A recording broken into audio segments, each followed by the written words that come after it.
আবুল, আমার জন্য সমুদ্র থেকে বড় দেখে গলদা চিংড়ি নিয়ে আয়। ঠিক আছে মা।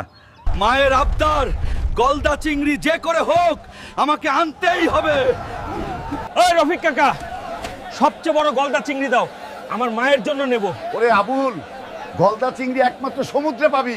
আজ গলদা চিংড়ি নিয়ে তবেই বাড়ি ফিরবো।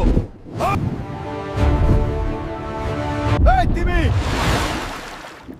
গলদা চিংড়ি কোথায় পাবো রে?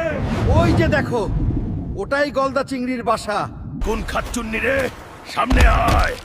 ওরে আবুল, তোর জন্য অপেক্ষা করছিলাম, তোর মাংস খাবো।